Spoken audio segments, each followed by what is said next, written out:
Chris, we're at the sharp end of the Charlotte Edwards Cup once again. What are sort of your emotions and feelings going into finals day tomorrow? Yeah, there's a lot of pride in how we've gone in the group stages. I think that to win 9 out of the 10 games in T20 cricket is a pretty phenomenal effort. So that'd be an overriding emotion, and then a bit of excitement. Obviously, another finals day. What we've just done is kind of behind us now, and we know that there's 4 real quality teams in the comp tomorrow, and hopefully 2 very good games of cricket and come out on top. What are your reflections on the way you've played your cricket over the course of the group stage? 9 wins in 10, but you've had to do it slightly differently, I guess, from the start of the season, where you overcame a couple of losses to sort of show some character, I guess. Yeah, definitely, and I think that we've grown through the competition as well. To be fair, I think that what's impressed me most is that there's literally everybody in the team has stood up and put in a contribution that's helped us win a game at some point. And we've won games in different ways. The first game of the comp against Vipers was just a bit of a freak game of cricket where we managed to win from a really poor position. And then we've chased down 160, we've chased 140s, we've defended 140s, yeah. we've got bonus points, we've just got over the line in last ball games. There's been a number of different ways and a number of different experiences that we've gone through that I think are really going to help us tomorrow, because we don't know how the game's going to go clearly, but we've got a lot of different bits of experience to draw back on within the last 3 or 4 weeks. And across those varied performances, you've got a number of people putting their hands up as well. You've got the leading run scorer, the leading wicket taker in the competition, but also some players who have potentially gone on the radar with important wickets game after game, important runs lower down the order. Yeah, massively. I mean, like I said, there's been different contributions that you can think of from everyone, all the way through. Obviously, Marie's knock the other day at Edgbaston was one that's fresh in the mind from just happening. We had Josie Groves' knock against Diamonds under lights that got us up to a competitive total. Theresa Graves put in a performance up top at Thunder. Heather Graham coming in wickets on debut. The list goes on and on. Lucy Hyam has bowled nicely throughout.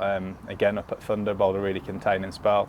Gracie B's been outstanding at the top. I could go on. So literally everybody in the team has put a contribution up. And it's a slightly different finals day this year. Obviously last year you were straight through, whereas this year you've got to win 2 games, as you say, to win the competitions. How important is it, I guess as a group actually, that you don't look too far ahead and what could be, but you're looking at the first step and Central Sparks in the first game? Yeah, the finals are relevant at the moment because we've got to overcome the semi-final. So that's purely where the thought's going to be is on that first game to overcome a really strong Sparks side. And then if we do that, then we can start to think about the final. We obviously, by being up first, we get a little bit of an opportunity to rest, recuperate, observe a bit of the second game if we get to that point, and then we can start to really think about it. But until that first game's done, until the 20th over's finished in the second innings of that first game, we're completely focused on what we've got to do there. And a win against Sparks sort of within the last week, how helpful is that going into a knockout game? Yeah, I mean, look, it's nice to go in with a win as momentum, but as I said before, I genuinely think it's irrelevant going into tomorrow. It's a different ground, different day, and different pressure of a final for both sides. So I don't think we can lean on it too much. We can take a lot of confidence, like I say, that we've won 9 out of 10 games and played some really good cricket along the way. But what we've got to make sure we do is win the next 2 games to get that ultimate goal that we set ourselves at the start. And how well equipped do you think these players are to deal with the pressure of a finals day? I guess the slim silver lining of last year is that they actually had that experience and able to sort of bank it, but you've got players who have played a lot of knockout cricket as well. The Bryces, say, a couple of months ago in high stakes games, for example. Yeah, and that's going to be crucial. We've got people who've played under that pressure, and that'll massively help us tomorrow. But like you said, the whole group being in the positions that we've been in the last couple of years with the Charlotte Edwards Cup and the Rachel Hayhoe Flint Trophy to be in the finals. I said last year it'd be about trying to learn from those experiences and develop ourselves, and that's definitely going to be the case tomorrow. If we can draw on a bit of that experience that we got from last year, it's only going to put us in a more positive position. And you've got the quirk of playing at one of your home grounds. Obviously you play across a few, but you'd have played here more than the other side, so how much can you use that to your advantage? Yeah, I think I've said before, within the women's game at the moment, there's no real home advantage because you play at so many different grounds. It's starting to develop a little bit more, so we obviously we know the changing rooms, we know the structure, we know where the gym is, we know all of those sorts of things, and that makes life a little bit easier. So you're walking into something that's a bit more comfortable.